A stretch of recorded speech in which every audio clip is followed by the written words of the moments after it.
fluoride or fluorosilicic acid, that bag is going to have a toxic label, a toxic indicator label on it with a skull and crossbones saying, do not consume.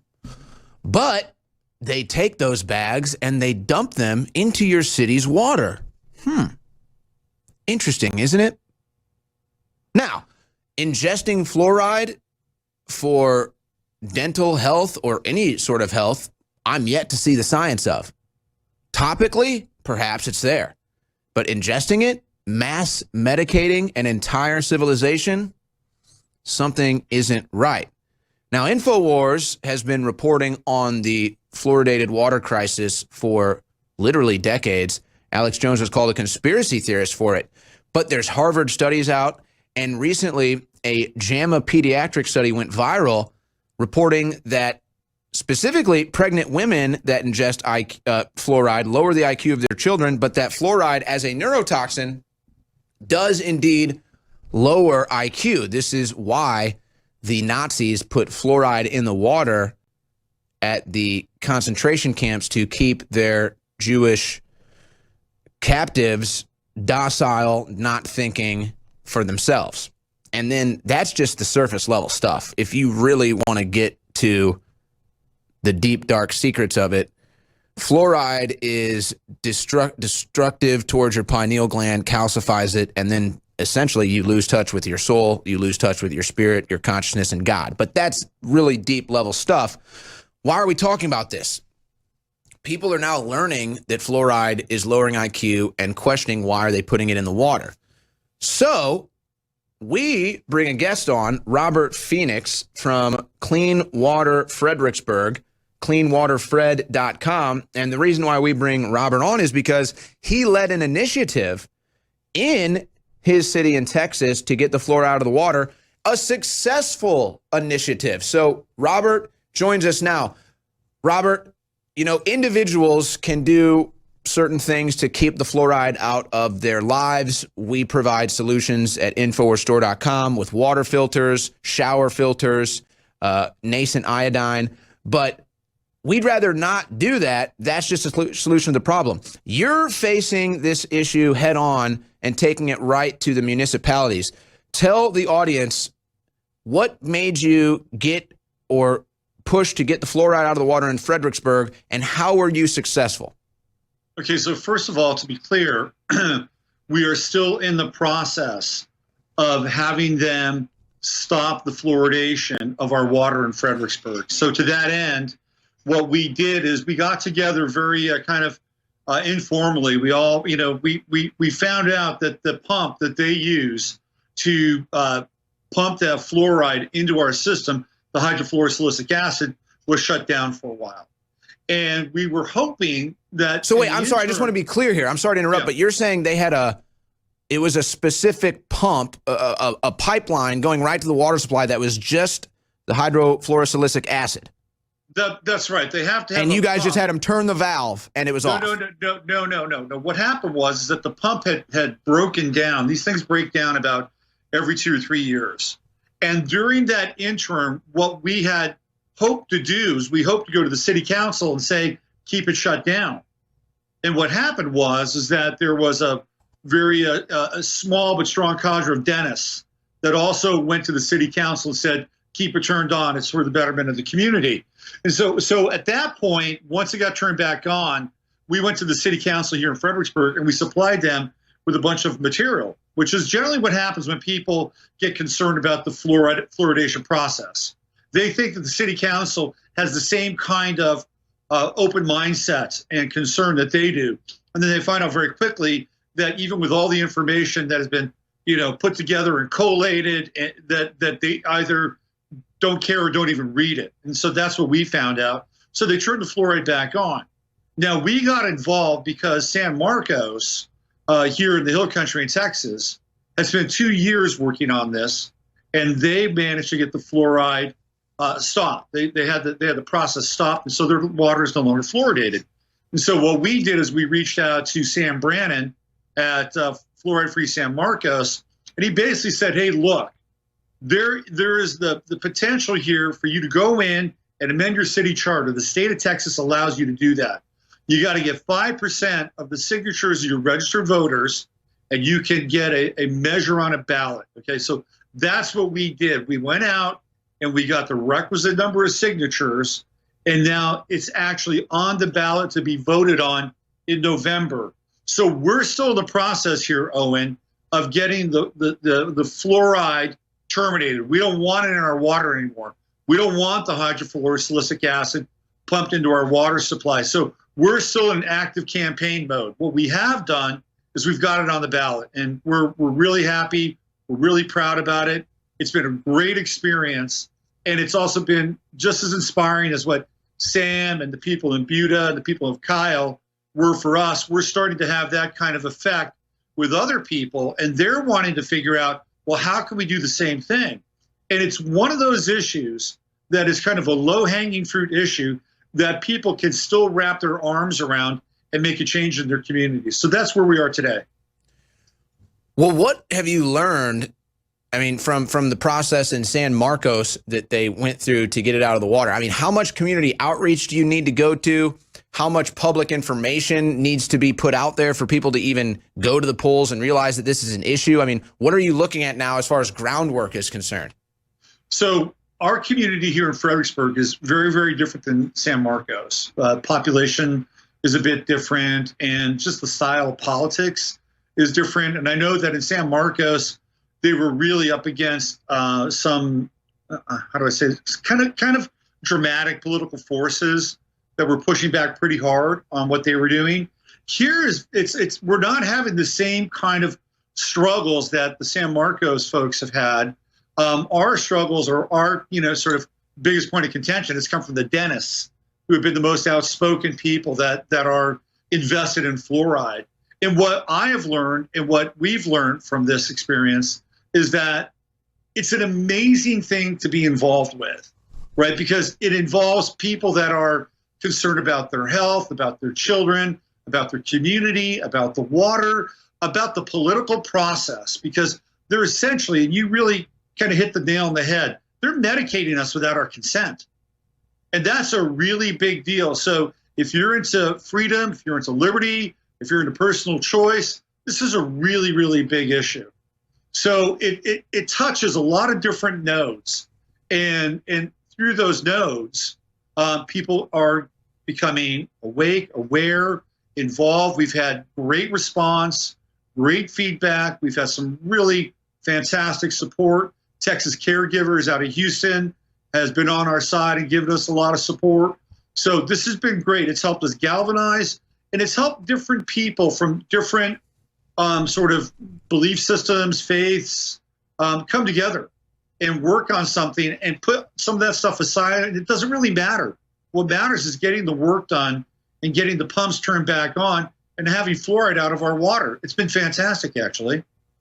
Well, I would imagine so, because again, I try not to get into it, but I've gotten into it with dentists before. Dentists always seem to be all about the fluoride. And I simply say, well, can you show me the science that says ingesting fluoride is good for dental hygiene or oral health? There is no science. Have you ever seen the science? No, there's no science. Absolutely, there's no science. And what we're finding now is we're starting to have these studies come out of Mexico, where this was, I believe, last year, where they found that fluoride in the case of boys, this was a study mostly for boys. We're going to do a radio tease because we're going to go to break. I love when my guests set me up for a radio tease. What's going on in Mexico with the fluoride? What have they found out? We'll find out next with my guest, Robert Phoenix. Robert Phoenix from cleanwaterfred.com. We were just talking about how in San Marcos they got the fluoride out of their water, how he's fighting for that in Fredericksburg, Texas. And this is a nonpartisan thing. This is about clean water. You'd think that across party lines, everybody would want to deal with this, but there's still this hurdle of defeating the fake news that somehow ingesting fluoride is good for your oral hygiene and oral health. I'm still yet to see the science. Topically, it's there, but ingesting it, yet to see it. In fact, ingesting it, the science says there's negative side effects. But Robert, you were just getting into something they discovered in Mexico about ingesting the fluoridated water. What was that? study, Owen, and it was a pretty comprehensive piece of work that was carried out by University of Mexico, I believe. What is it? College in Ontario, Toronto, and a college in the States and a college in England. And they worked on this study for 9 years, basically starting with women when they were pregnant, and tracked these women and their children, up through the age of 9, 10, 11, 12. So this is a long-term study. And that if you look at the conclusions at the end of that study, they found that there was cognitive impairment. It was mostly for boys, but it was cognitive impairment. And that study came out last year. And then when that came out, of course, the people that were on the ADA side or the pro-fluoride side said, well, where's the citations and, where's the peer review and, and all the other stuff that goes along with it. Okay, well, so that came out last year. That's a 9-year study. This year, almost a year later, we have another study that comes out of Canada, basically says the same thing, except this time it was targeted for both boys and girls. And as a result, they found at the age of 3 to 4 that the IQs of these children were lower than IQs of other regions or other areas where they had kind of a comparative test result. So now we've had 2 studies in 2 years, one in Canada, one in Mexico. Both of the studies are saying, hey, look, fluoride impairs cognitive development and it lowers IQ points. And those IQ points, 4 or 5 points, can actually mean something. They make a difference. And that's just the tip of the iceberg. There's a lot more to fluoride that you were talking about. But this latest study in the Journal of American Medicine, I think it's pretty important. And it's something that we've been, passing around and sharing with our people, and it's definitely gone viral. And I think this is the time. And we're at a time right now, and you talked about this a little bit earlier, or I think Alex did on one of the breaks. The censorship is coming fast and hard at us. Like they're going after people like Mercola. They're going after the anti-vax movement. There are anti-vax pages on Facebook that have just been blown off of Facebook, but they haven't caught up with fluoride yet. So this is a way for us to really get kind of a toehold in this fight for alternative health and alternative health rights, practices, and consent.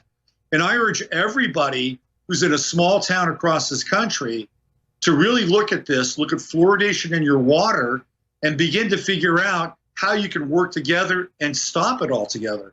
Because it's a really empowering act for us as individuals and members of our community in our small cities and towns. And, I come into politics, I don't know, you probably don't know this about me, but I came into politics from sports media. And, when I talk about the fluoride issue, this is something that when I first got into politics, I really wasn't partisan. I still don't really consider myself partisan, but everything is so politicized nowadays, you're going to end up on one side of the aisle or the other just by breathing, pretty much. But I look at the fluoride issue and I say, there are no party lines here. No one political ideology claims any stance here. No one party claims any stance here. This is just kind of a neutral thing sitting out there that everybody could jump on, because I see, and again, I'm not trying to politicize the issue. I'm just pointing out the facts. Democrats love pointing out the fact that there's lead in the water supply of all these different cities. They use that as a political campaign thing. We need clean water for the kids. It's all about clean water. Well, okay, what about the fluoride? Again, you have people saying Trump's a Nazi, you're a Nazi if you like Trump and all this stuff.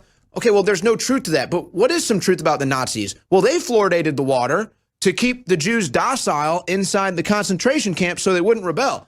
So again, I'm just looking at all of the different angles and issues and then applying it to a problem and then looking for a solution.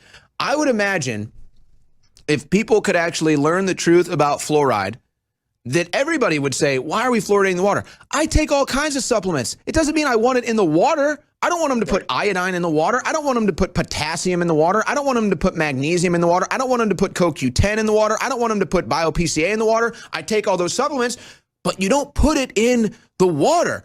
It's strange, but don't you think that's what the message that can resonate with people? This is mass medication and there's no science to it. And this is essentially poisoning our water supply, which residually just gets worse and worse and worse.